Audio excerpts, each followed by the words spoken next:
Ito po ay isang bracelet na gawa sa hose na maliit at ito ay nilagyan ko ng mga orasyon sa loob. So lahat to mga formula, mga orasyon. So nakadesinyo po ito na bracelet.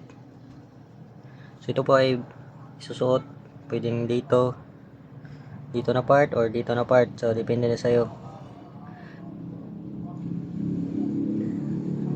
So ito ay para ito sa nagpagawa sa akin na isang babae na taga sa ibang bansa.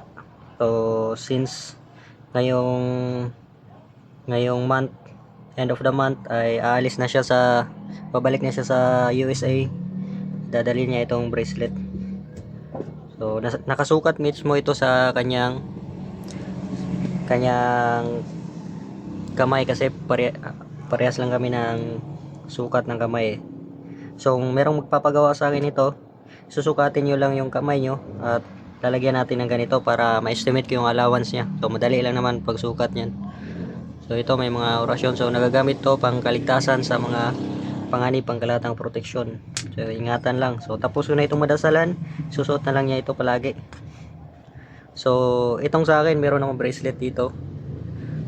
Yan. So malaki nga lang ito. So kanya maliit lang. So gumagawa pa ako ng iba nito na maliit. So ito yung isa sa sample na ginawa para ito sa kanya. So ganito yung itsura. Pag naisuot mo na ito sa inyong kamay, magpapatulong ka lang sa tao na nasa inyo para ilagay ito sa inyong kamay. So ganyan lang. Ganito, pasok mo yan. Okay, so papasok ng ganyan, no. Pag napasok na ito, hindi na ito masisira sa tubig. At hindi mo na ito aalisin sa inyong kamay. Yan, magagamit na ito pang matagalan. So halimbawa ganyan. So pwede mo patang yang higpitan pa. So ganyan lang muna, sample. So ayan, pag nasuot mo na siya dito, hindi mo na siya aalisin. Kasi hindi naman ito napipinsala sa tubig, hindi ito napapasok sa tubig. So ayan yung itsura ng bracelet. Ito ay pangkalahatang proteksyon.